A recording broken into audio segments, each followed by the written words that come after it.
Presenting the Orange Blossom Trailblazers with your hosts, Catherine Cochia and Kalitha Anderson.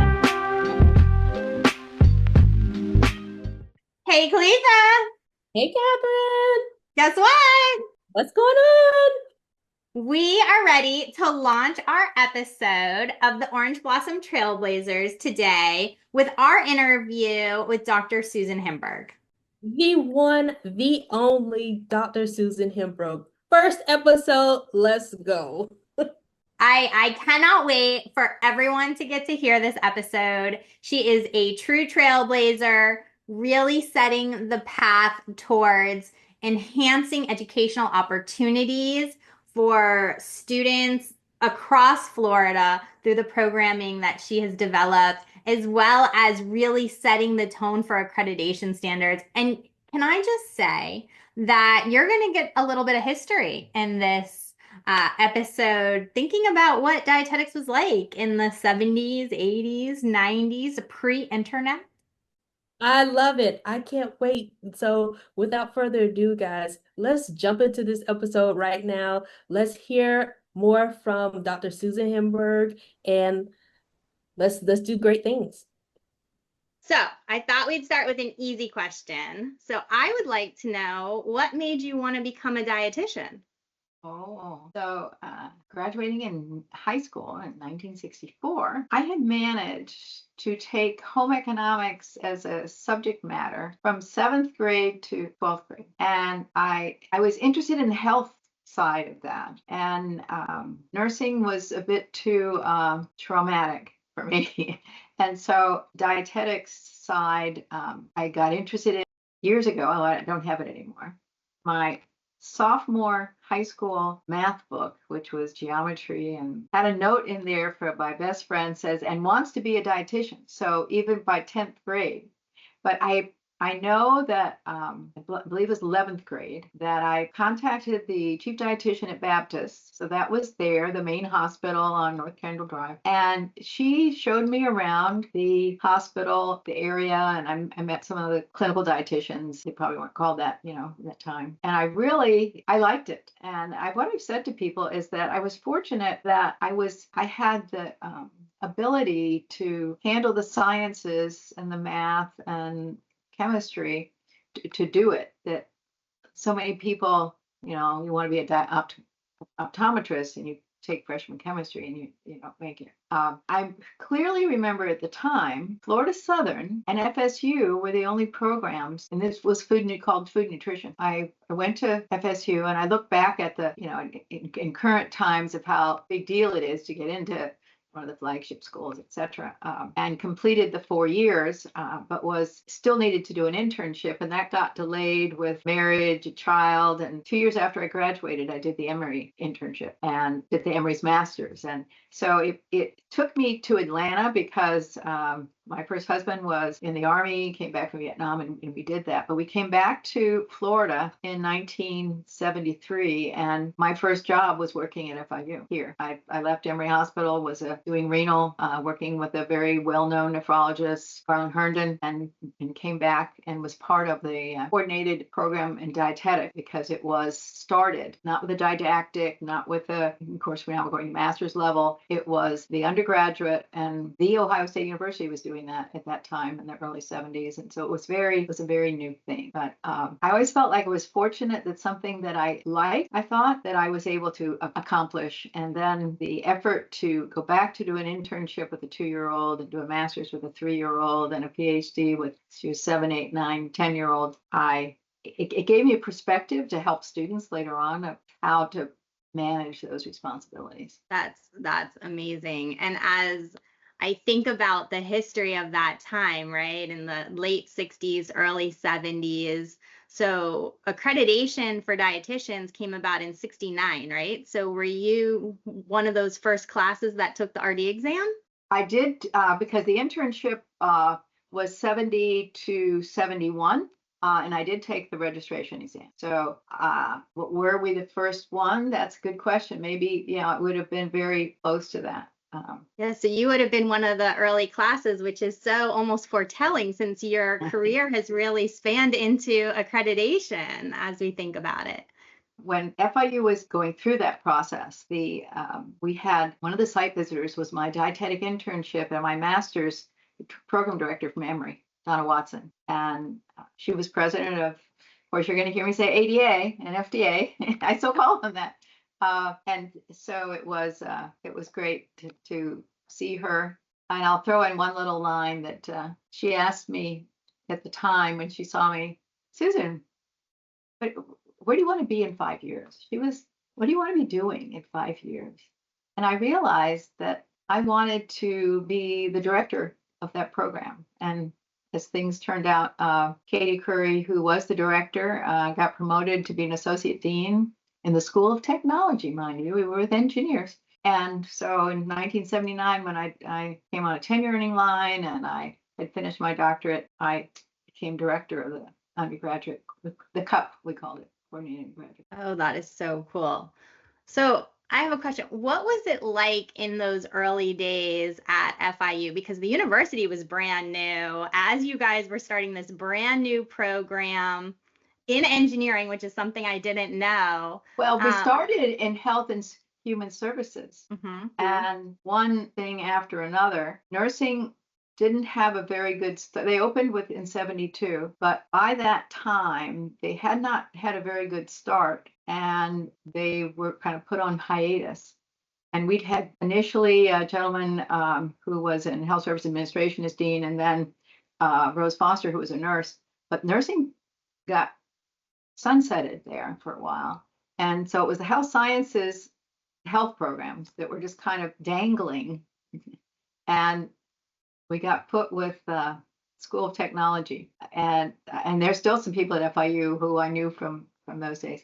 So it was they were kind of feeling their way and doing those things. But it was the School of Health and Social Services. Social work opened then. We had physical therapy. I think occupational therapy soon came, but the university was very was set up in the we were in the 12e Maison DM building, and it wouldn't be unusual that you were here, your office was here, and then close by were faculty from other disciplines, and then President Cliff Perry would come by, and you would just interact with the president right there. So it was very small, very. It was good times. The campus was small, so we got to know folks. I mean, you guys were really pioneers too. Like when I was going through the Orange Blossoms, it looked like there was an internship at FSU. That was our first one. And then University of Florida got an internship. And then really FIU seemed to be the next university on that list. We, UF started with a coordinated program over in health, and they had, of course, IFAS, Institute for Food and Agricultural Science, and food, nutrition science or food science was there, certainly other, kind of larger, more agricultural oriented things in the food science area. And a lady who's very well known in the state, Gail Caldwell, was active in that program and came over with it and got put in the IFAS area as a part of that. So our coordinated program included the practice. So students graduated with that. But what was pioneering was Penelope Easton. She was using her married name at the time, Cupsonell, but Penelope Easton went and talked to all the dietitians in the hospitals. And it became clear to us that the model of OSU, Ohio State, where a faculty member was going into them, think of a nursing education model, but that was not going to work. And we would do better with kind of giving them the nuts and bolts of how to handle a student who was in the coordinated program coming with them. But picture the fact that your junior, senior year, you have practicums every semester, and you're taking community nutrition, and you're going out 1 day a week for community nutrition. You've not had medical nutrition therapy, clinical nutrition. You haven't had food service systems yet. So it's like, and then the next semester you were in the clinical one, nutrition, and you haven't had, here you are working in a hospital setting, but you don't quite understand all the workings of a tray line and the phenomena of that yet. And it required a lot of time of the dietitian, or here's this great renal patient for you to see, but you haven't had it in class yet because it's Wow. 3 or 4 weeks down the area. So we eventually learned that students were able to function better. The facilities had less time to work with us as time went on, and that we needed to get them through their education. And we created applied labs with every course, so they would be getting some applied learning as they went along, but they wouldn't be doing it till the end of that. And then, when we were going towards the master's entry level, but in there, we still had people coming to us with degrees in other fields, and they didn't want to go back and do an undergraduate program for 2 years. And so we began to look at the didactic program got started 2 or 3 years, 4 years after we opened, because people didn't have the time to be in the clinics and go to school, so there was that option. And the association, the accreditors, had created this thing called an AP4, Applied Practice, and I don't know what the 4 stood for. And it was more of an approved program. But we did that so our master's students who came to us without the practice could sit for the exam. And then that got converted to an internship, very small. And then finally, the decision to close the undergraduate practice program, keep the didactic, happened. And then our internship became much more robust. Yeah, it sounds like you guys were you were learning as you were going, because it was all new at the time, Well, these the models programs. from a medical center of Ohio State that is used to having faculty come in to the setting versus a community where, and what soon happened is our master's program got created within a couple of years because there was a demand for dietitians wanting to go back to school so that they could be better preceptors for the student. That's amazing. It was meant for the community to serve the community, and that's really what you guys did, is develop programming that would fit within our community. Additionally, Berry College at the time had a very small dietetics program, and Sister Claire Bobian, who has passed, ran that. And we initially were consortium with them to not, smush them. And I actually was based there. We'd be over at FIU, but I'd be based teaching parallel items if we had another faculty member there. And then we'd get together, but it was too labor intensive, a kind of a program to run at an institution like Berry. And so they eventually dropped out, and their last class that include Darlene Moppert, I had as a student at Berry. She was kind of like, she did her junior and senior year with me as a teacher. Darlene, of course, is well known, in our state.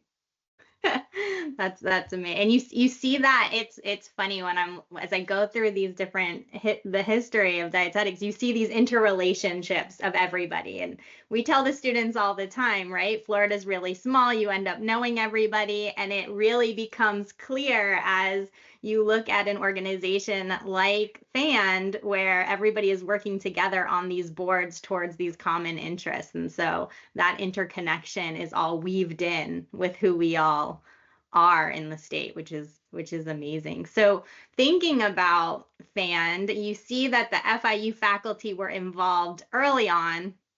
So looking at the 60s and 70s with Dr. Wellman, yourself, you see all of these names in the records. What was it like being part of that organization with the Miami Dietetic Association and then with the Florida Academy? Well, one thing that people often assume about me is that I was president of FDA, and I never was. I dodged that responsibility and was always appreciative of people who were doing it. When I moved to Florida in 73, I went to my first FDA meeting, and Evelyn Lewis, who is from Jacksonville, I believe the meeting was in Jacksonville. I interacted with her, and she was like welcoming me to the state and wanting me to get involved.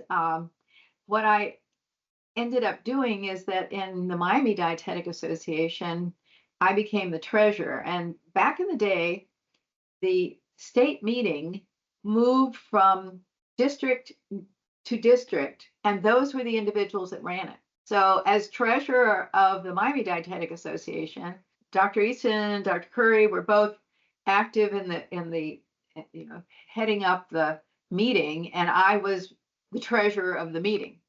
And we had the responsibility of getting the hotel, creating all the things that have to happen, because we did not have a executive office or anything. And one of the things, in reflecting before this discussion today, it was such a game changer to hire an executive director and having an individual who devoted the time to that, and we grew by leaps and bounds as a result, because these meetings, it really wasn't practical to have a meeting, for example, in Jacksonville so what happened is that the meetings were held in places that people wanted to come to.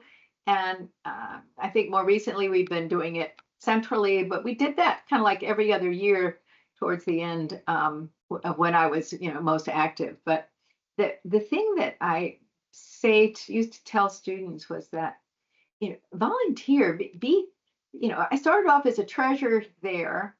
I started off as a treasurer of DEP, which is to change their name, the Dietetic Educator Practitioners. And within 3 years, I was chair of that at 30 years old, that I was the group for all the dietetic educators in the country. So because it just kind of, can progress that way. And from there, and got involved in other things related to accreditation and becoming a site visitor, and progressed in that side of it. But I know in this state, having an executive director, because licensure was the game. Getting that was quite, and of course, Claire Lawhead is a well-known, and for years maintained her role in government relations from Pasco County, and started an internship there, very broad thinker, and bringing a public health internship to Miami as a part of the Miami public health area. One of the things that was I forgot to mention, that coming back to Miami in '73, I knew we would be moving back, and I interviewed for a job with Dr. Easton at FIU and with Dade County Public Health. And the letters came in the order of FIU one day, which I immediately accepted, and the next day, the public health acceptance letter came. And I always said, wouldn't my life have been different if they were in the different order, and I would have, was needing to work, and would immediately have accepted that job. So yeah, it's an interesting type of thing. The licensure, I maintain my licensure today. I don't need to because of how hard we worked to get it in the state. And when Jeb Bush was governor, he wanted to sunset that law. He didn't think we needed it. It was preventing people from working. You may be aware that at the time of the licensure passing, initially, we had to allow a nutrition counselor area for individuals currently working, but it was people who were currently working could get that, but no one else. I remember one of our students who graduated at the time got her dog licensed as a nutrition counselor to show everybody it didn't take much. It didn't take much to have gotten that, but that was just that initial period, and hopefully those days are gone. But we learned so much about the need to be at a state level, that's where we establish our requirements. Yeah, absolutely. And I don't know if you're aware, but this year we are actually going in again to change our Practice Act. So we have our new lobbyist on board. We are working with the Academy very, very closely to change the language so that we can have two paths, because the last time the Practice Act was opened, they allowed CNSs to be licensed as dietitians in our state, which prevents us from being part of the compact. So they're trying to create two pathways, one that's more specific towards dietitians and one that is more for the CNSs and other individuals. So that way we can eventually join the compact with the academy. So it's another big licensure year this year and Interesting. probably the next few. Well, I can tell you that we collected money from members to help doing that. And I will go on record that I would be glad to support that effort. It's important, and lobbyists are critical. And having Yeah. someone who has experience and is respected is important. What worked was finding a legislature. There was a gentleman in the Orlando area whose mother had been worked with a dietitian and had such improvement from it. Is finding legislatures with personal experiences, and that was critical. And it was an individual who was very vocal in our behalf. That's amazing. Well, hopefully we get, I think we really like our new lobbyist, and I think that they are going to really try to secure the right advocates for And us. taking time to meet local legislatures, and that they understand the criticality of the types of work that dietitians do. But the way it was before was that if a contractor came in, they are not the hospital. So if a dietitian was working for Morrison's or another contractor, they needed to be licensed. Public health required license in the beginning of this. And those compromises were made to get it because there's a very strong hospital lobby.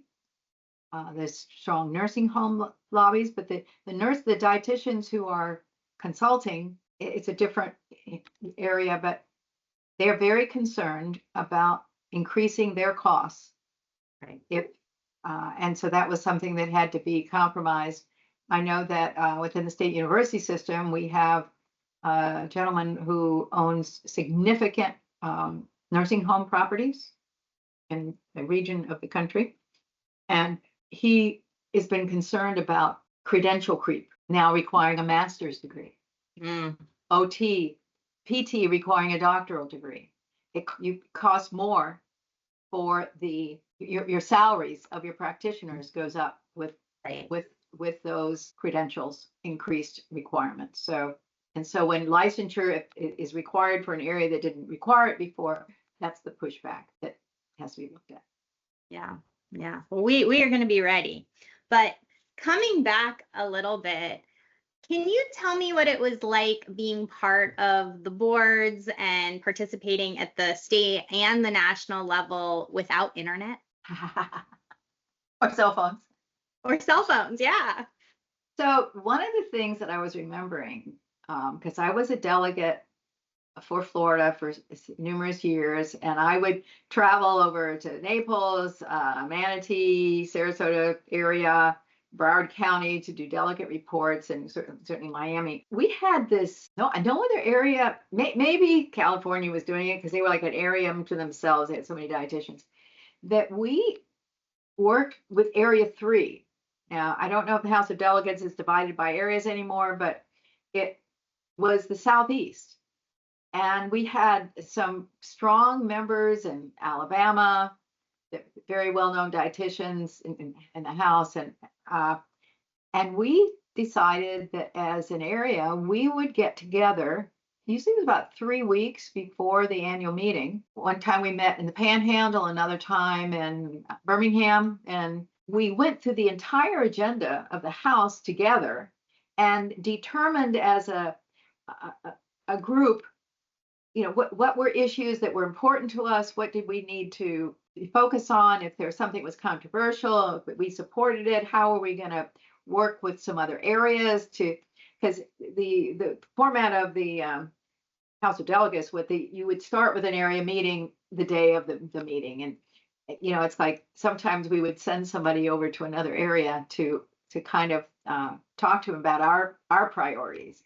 So we learned, we were kind of, creating a strength that we didn't have. And I don't remember whose grand idea it was, but I was very active at the time and helped organize it because I thought it was very useful and helpful. So it's kind of like figuring out, even as the state of Florida, just one entity, and finding people with similar concerns and interests, have similar populations that would be working with those. So that was one, enjoyed that and getting to know a variety of people. And the other that's happening from an accreditation side of ours is that we have practitioners who go on that are part of the site visit process. And getting folks from Florida, it is a lot of work, but it's valuable for the future of our profession as far as a dietetic education to be involved in that. But we had some really strong presidents over the years. They kind of grew into the job and learned the ropes. I think the continued connections with, I believe as a delegate, I got sent to they used to have a governmental relation meeting in Washington, and to learn more about how we can be active in that area. As an association, we've gotten very savvy. But I think having an ear to groups that set the rules for engagement, our dietetic practice council, is that what they're still called? Making sure that we've got good people being nominated and move forward in that we look at who would be good in it, but also would be acceptable to be on this, depending on how things are going, is another.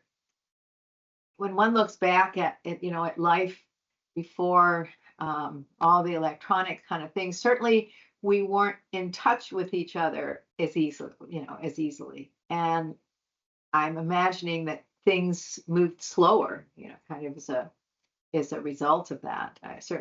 I'm writing an email last night to colleagues in the SUS regarding common prerequisite courses in areas we've been asked to do. You write something at 8:30 at night, and the next morning you're getting the responses. You get your group organized. You can move so much faster. It sounds like there's a balance there, right? Like you guys were forced to be more intentional with your interactions and probably had to be a little bit deeper. You really got to know each other because you had to go to these different places and meet in person and have conversations and make those short interactions last, because it would be so long until your next interaction. I think about the district president group that wasn't there initially, that how that evolved to realize this is where the actions, this is where the grassroots are, and knowing what they're concerned about,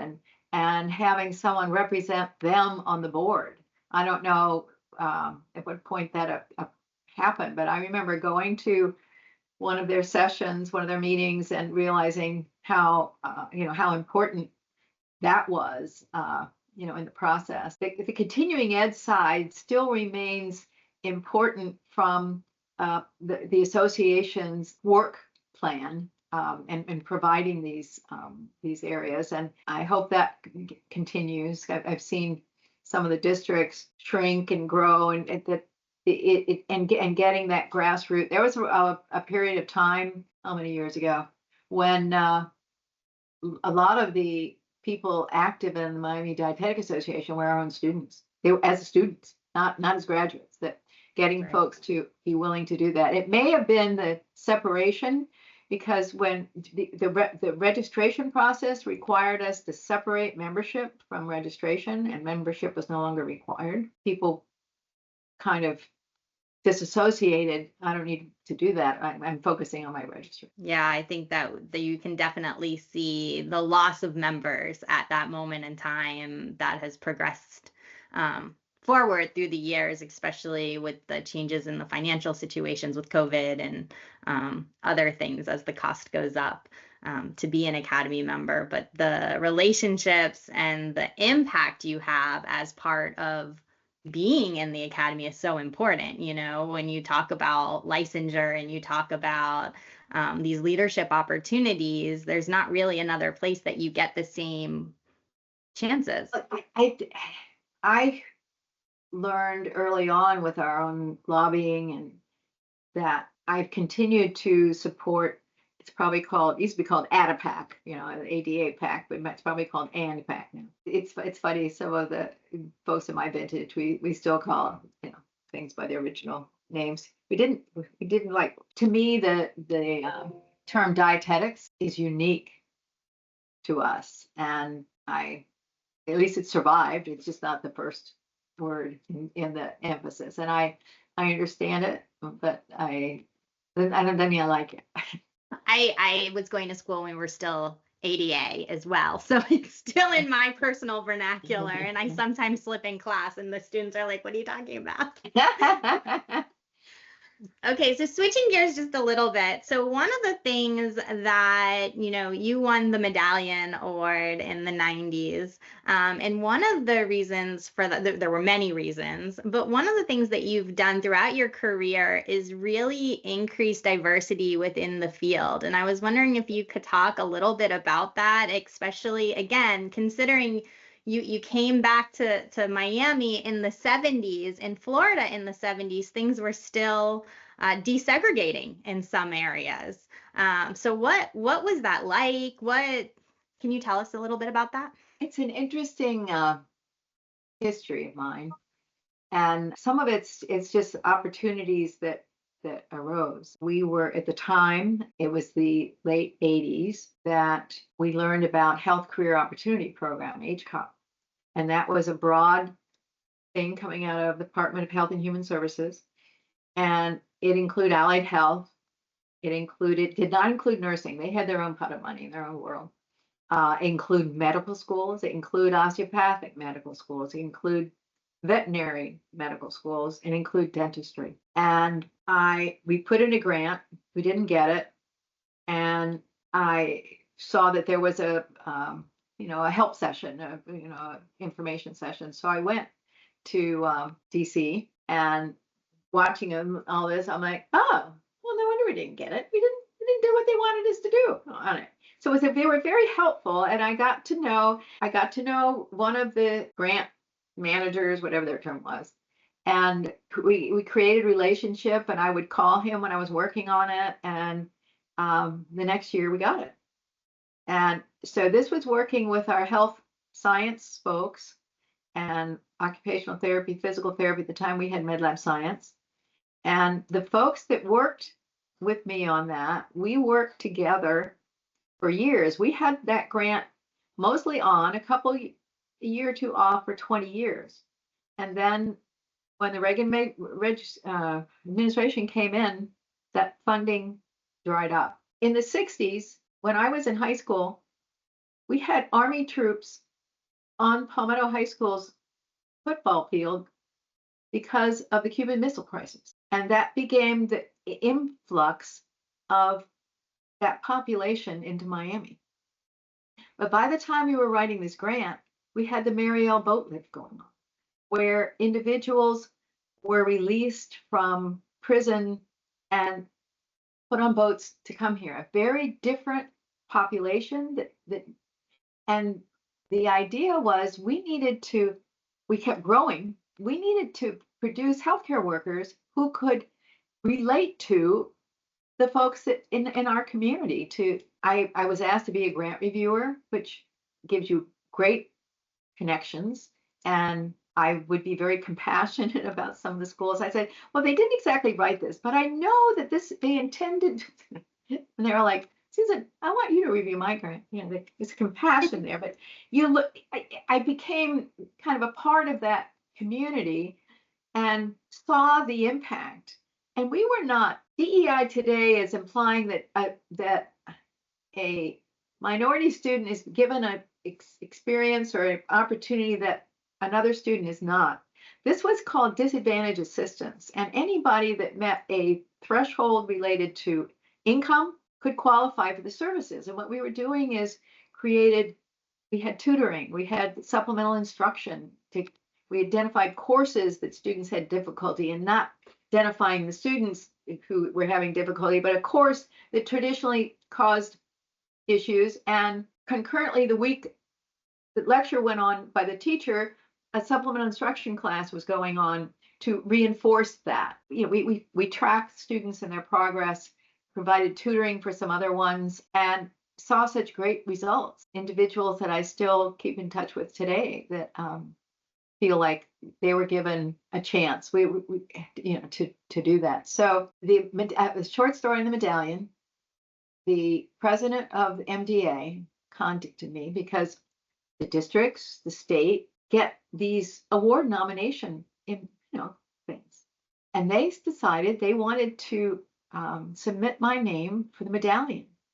And I can still remember talking to her. I'm like, oh, that is so sweet. I'll be glad. You know, we worked together on it, but you need to know we'll probably have to put this in several times because this is not something that they'll have a small number. Well, lo and behold, I got it that year. And Ruby Puckett from Gainesville, who's well known in Gainesville, she ran food service management programs for supervisors and stuff in as a part of UF somehow. And it was such an honor to have been thought of, and that's all it took was that a district identified someone in their midst and submitted their name. So it was a great honor. The 8 members at the time, we had 70,000 some members in the, I'm going to say academy. See, I'm learning. We weren't the academy then. And in those days, they had actually a special session at annual meeting. It was in San Antonio. They don't quite, I don't think they do some of that the way they used to. And so I had some former students out there in the audience, my husband, and you know, it was quite the honor. So part of it was related to mentoring, you know, of in leadership, and I think mentoring even at the local, it's so critical in our field because dietitians, we don't that many of us in a setting. And no, so. and I think you're probably underselling the things that you did to deserve that medallion award. Just thinking about the impact that you've had through these various programs in, you know, allowing dietitians to become dietitians that maybe wouldn't have through that health services grant. And then we haven't really talked about, we've kind of teased a little bit about the work you've done with accreditation for the academy, which was the other piece. So can you talk a little bit about work at the academy with accreditation?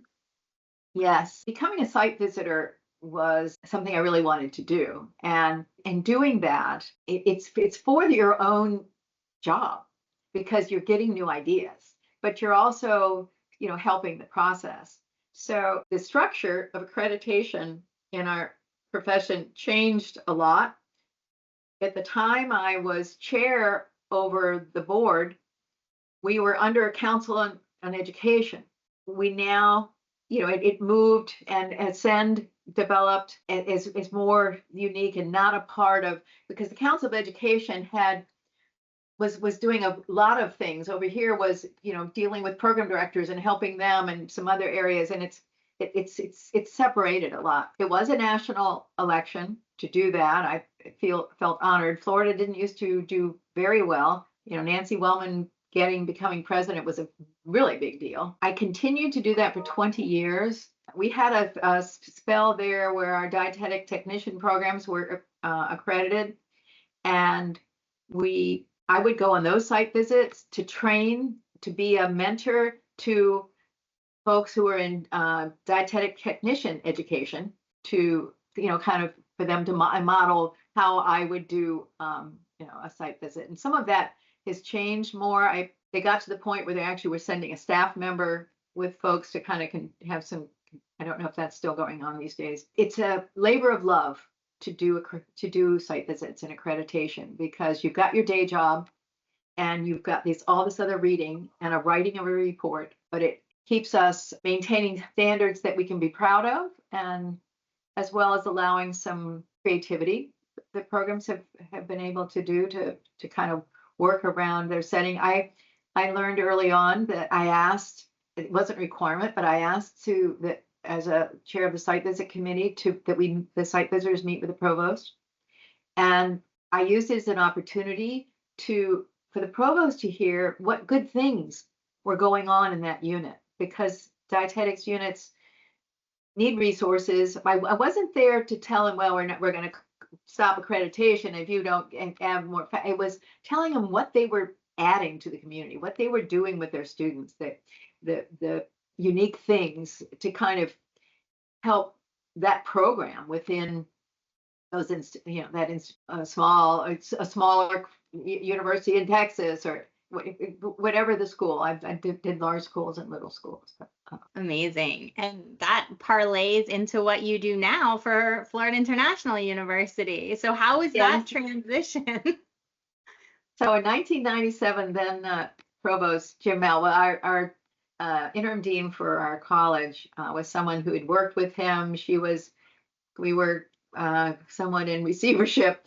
She was actually one of the great deans that I worked for, Judy Blucher, and she knew that I had quite a lot of experience in accreditation. They were looking for someone to run the university accreditation. In those days, you had a self-study director that was a faculty member. And so I was chair of the department at the time and asked to do this. So I decided that I would do that and step down.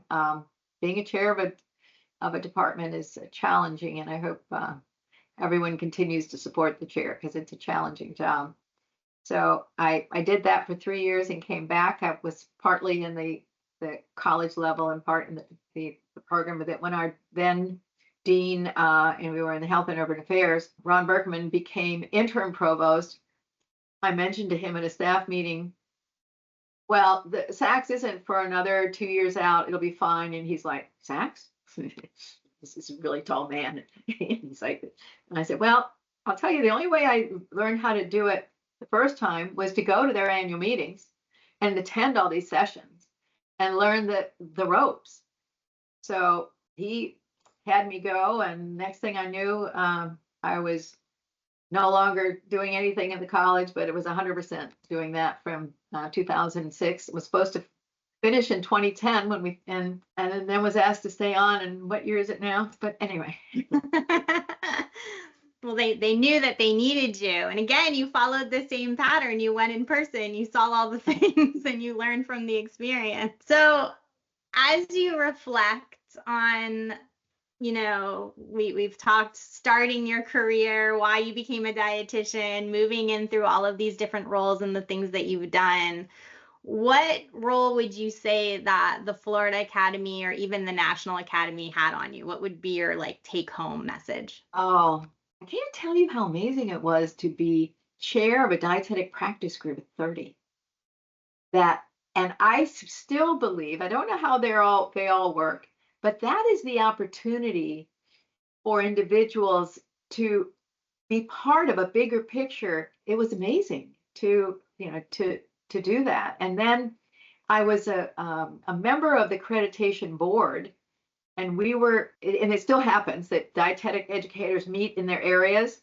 And so I was representing accreditation board to California, and just neat opportunities to meet other people, but see different areas of the country, making connections with people. I've done some site visits with folks, so I didn't know that I became very good friends with, still maintain contact. They're all retired, but I believe that finding the avenue, and certainly the state association is a great place to do that you have some opportunities, and in your district area, and serving as a district president, and working with other areas. It's empowering. It gets you out of your own element. It is challenging. My daughter was various ages through that. I had a very supportive husband because I'd be traveling, and it kind of the work-life balance is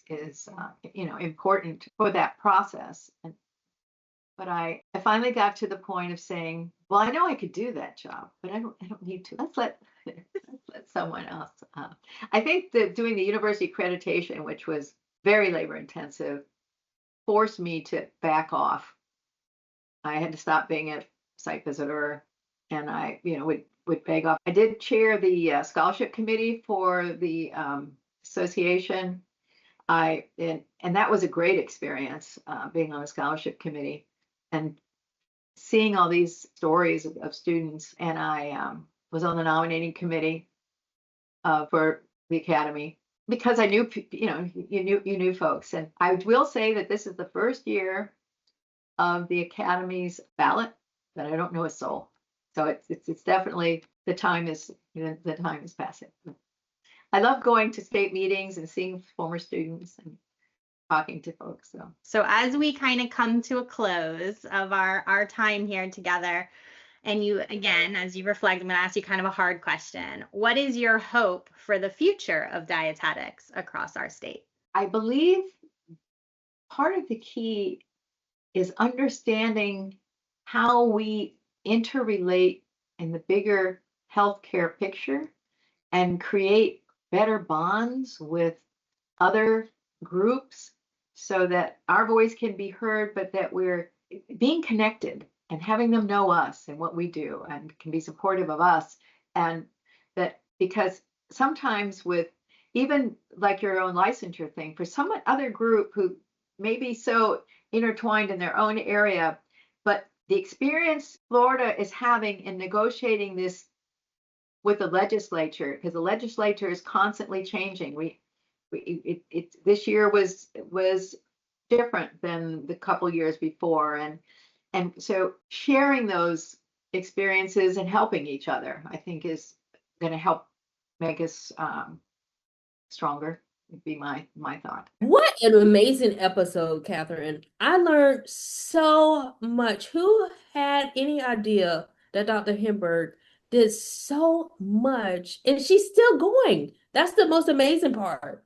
Really the true passion towards our field, and excitement about us moving forward in so many different directions. When I think about her being a founding faculty member of the department at Florida International, again, the third internship in the state of Florida, that was it. There really wasn't anything else.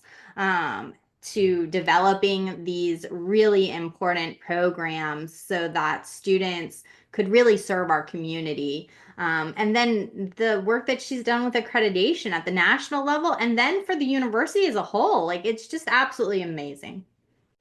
As I was listening to her just explain about what she's done and what she's continuing to do, like the word that popped up in my mind was just purpose. She really is just operating in her purpose. And you could tell, like, she loves what she does. She loves how she gives back to the profession. Like, such an inspiration. And that purpose starting so young. Can you believe she wrote it in her, what was it, her 10th or 11th grade binder that she was going to be a dietitian? Like she knew what she wanted to do and did it.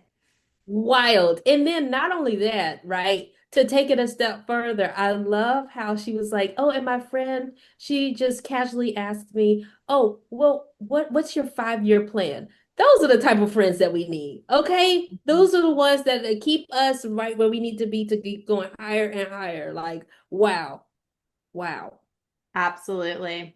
Well, I hope you enjoyed this episode. I can't wait for you to come back and join us for the next Trailblazer, because let me tell you, Florida is full of these trailblazers that have done amazing things, and I can't wait to tell you their stories.